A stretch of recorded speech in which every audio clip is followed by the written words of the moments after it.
Academy, and I told the story of when I got in there first. And a couple of people said, you know what is this? Then they gave me a paltry salary. And I told them, you know what I told the HR? I said I will prove myself. And I went back. Other people will get offended and say, that's not my money. And what will they do? They'll walk away. But I use that pressure as something to excel. And I say, you know what, I'll prove myself. And 3 or 4 years down the line, I've been proving myself ever since then. So that same person that said, oh, start with this. When I go back and I say salary raise, he says, oh, I think we need to look into it. We don't want to lose you.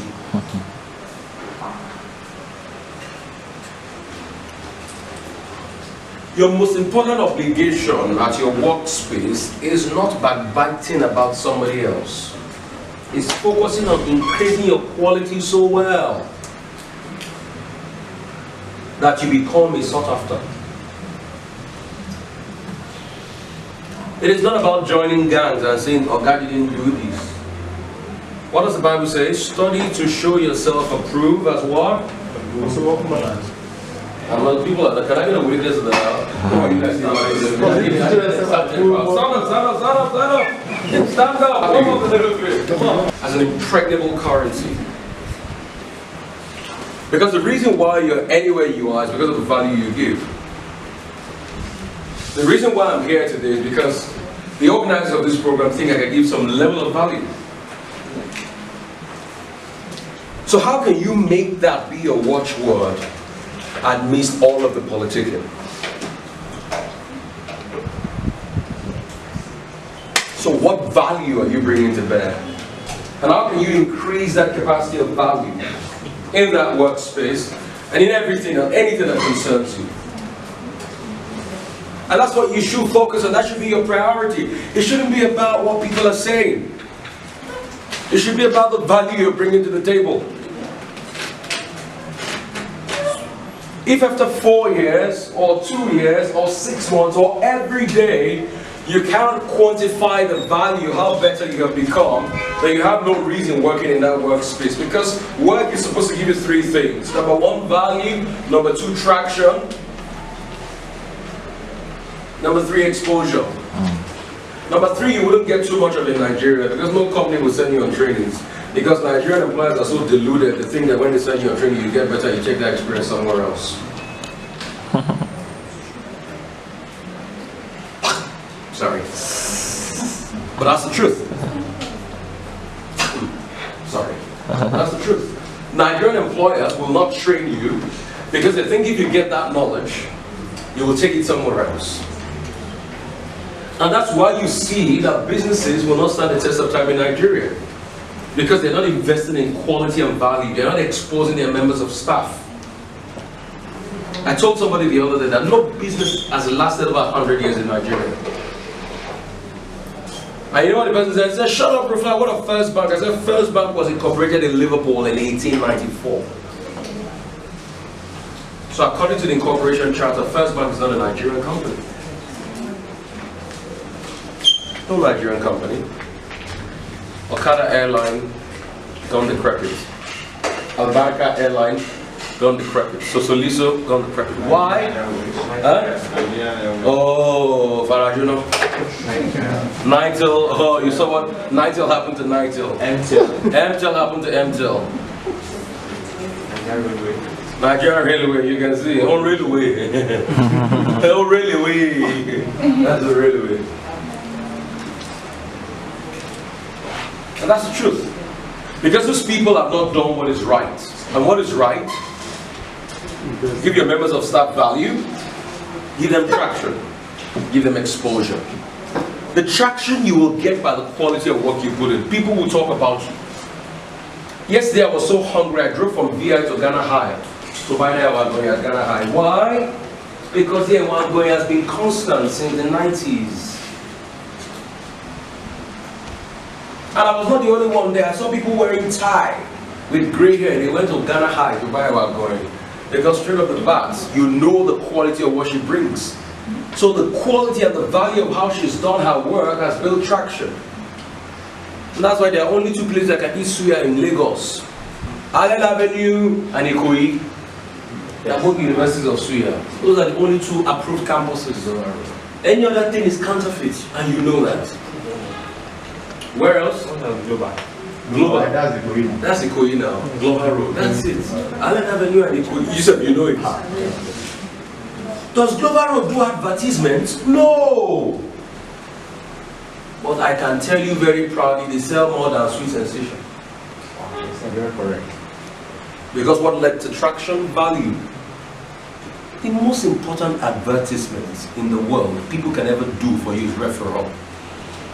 And how do they know the capacity of what you can do? By the value you've been able to create. They will speak of you. They will say things about you long after you have gone. I took out time to investigate what made that Suya in Allen Avenue peak. Because there was a certain man I met there. Sunday night, this is my rendezvous. If you want to see me at the Suya spot in Allen Avenue. I have a witness for Suya. And I investigated that story. And the man said he'd been buying Suya there since 1984. Yes. Check it out, check the story out. That Allen Avenue Suya Sports, they've been in business since 1984 at that same spot. And the quality has not changed.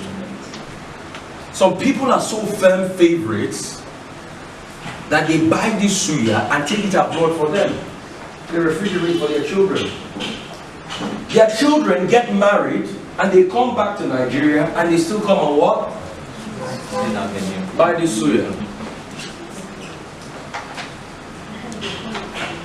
And go and look at it. There are only two places you can get soft succulent Suya in this Lagos. Why is there two places? Just two places. Because true quality is scarce.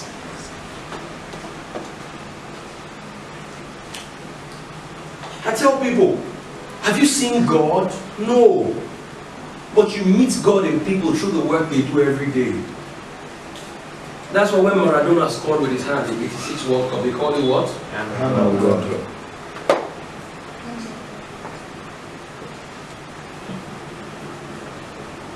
The value of what you put in. Value is devoid of sentiments. Here we pick out sentiments. Is a Yoruba man, is it this, is it that, is it this, is it that, is it that. That's sentiment. You cannot equate value with sentiment. I think it was Abraham Lincoln that said something very profound. Never ascribe to man is what you can explain with incompetence. If you're not competent, you're not competent. So don't say somebody does not like me.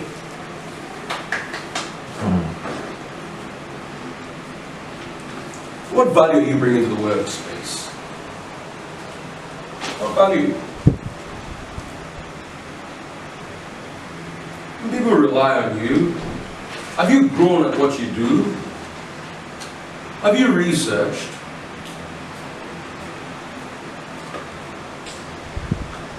The Bible says, my Father worketh hitherto. That means God is still working. He's God, right? He's the all-knowing God.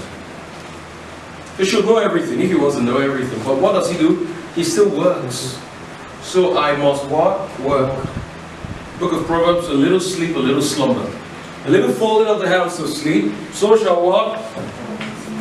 As though what? People have not been reading your Bible.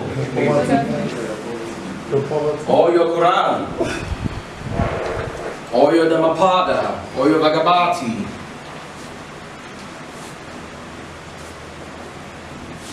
What value are you bringing to that workspace? Even if they use politics to push you aside, they can't take your quality away from you. So it's about giving power you take anywhere. And how to build value is not to see the value you build now. You just keep building. Because once you allow complacency set in, you take your eyes off the ball. You lose concentration. Concentration is key in everything you do. Harmful effect of concentration. Nigeria versus Egypt. Kaduna Stadium. What happened? The defenders lost concentration. And what happened? 91st minute, Mohamed Salah took the ball. And what happened? Scored. And what happened? We're not going to the national score. Loss of what? Concentration. Something like that, a direct replica of that is what will happen to you when you lose concentration and you don't build value. So the very first important thing you should do in the workspace is build value. So how did I get better at radio? I looked for responsibilities. I remember starting up those days, I was a studio rat. I begged my colleagues, hey, Lucy, please, can I do your shift for you? Can I read the news for you? There is nothing I cannot do on the radio today. I read the news, I do sports, I do a Sunday morning. I'm the only person on my radio station that I've done all the programs. I'm a good interviewer. How did I learn all these skills? I built value. I can do a funny show. I can be a fool here if you want me to be.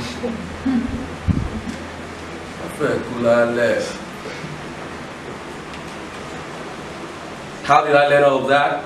I built value. And I opened myself to learn, because a mind once exposed to a new idea never returns to its original size again. Albert Einstein said that. So you know what I do? I stretch my mind every time. And for every day you go without learning something new, you don't create new neurons in your brain. And when you create new neurons in your brain, you get intelligence. The capacity of the brain is the result of the new neurons you can create every day. That's true intelligence. The size of the brain is supposed to be 1.5 grams or 1.45 grams, but there are people that have 500 kilograms. There are people that have 500 gram brain and they do very well. The case in point is Homer, the great mathematician. Why? He created value, more neurons. So I keep learning. I keep learning. Yorùbá tún ṣe ọmọ mi mọ̀wé, ó ṣe kí ni? Ó kà á ni, ẹ̀ tún mọ̀wé Yorùbá, yìí bíbú ìjà, ilẹ̀ wa mọ̀. Constant learning. A man that is successful is a man that learns constantly. If your job doesn't teach you anything, then what are you teaching yourself? Value is key. Because it's value you will trade for traction. It's when people know the quality of what you can do, they can trust you enough. Case in point, I was studying about a certain man this morning called Jacques Attali. Jacques Attali is a top diplomat in France. And Jacques Attali was that man. Okay, let me tell you this, in case you don't know. Do you know that the present economic minister of France is 36 years old? The minister of the economy of France. France is the third or fourth largest economy of the whole of Europe. One of the first 10 economies of the world. The man managing the economy is 36 years old. So when you people put outlook with that 50 something or 70 in power, you are deceiving yourself. That's why we can't move forward. And you say change.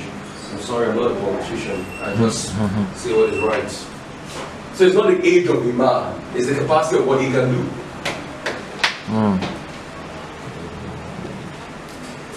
So people deceive themselves a lot in this country. And I told a very good friend of mine, Chude Gideon, that works for Buhari during the campaign. I said, Chude, why can't they give you a minister? They say you're too young. You're stupid. How old was Alex Akinjide when he became a minister in this country? 25. The man that moved for independence, moved the motion for independence, Anthony Enahoro was 22 when he did that. It's the capacity of what you have. So it's not a question of your age. Age is just a number, but it's when somebody wants to put sentiment in the matter. I'm a Jula now. Oh, Jula. She see your word, Jula. That achievement is Jula. Alright.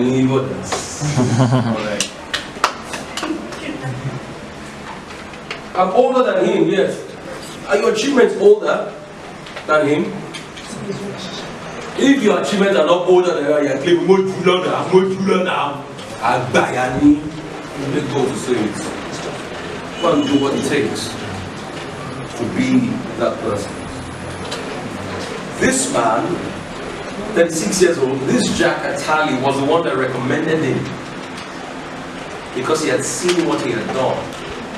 At the age of 26, this same guy, 36, Emmanuel Macron, as the French economy minister today, sealed the deal between Nestle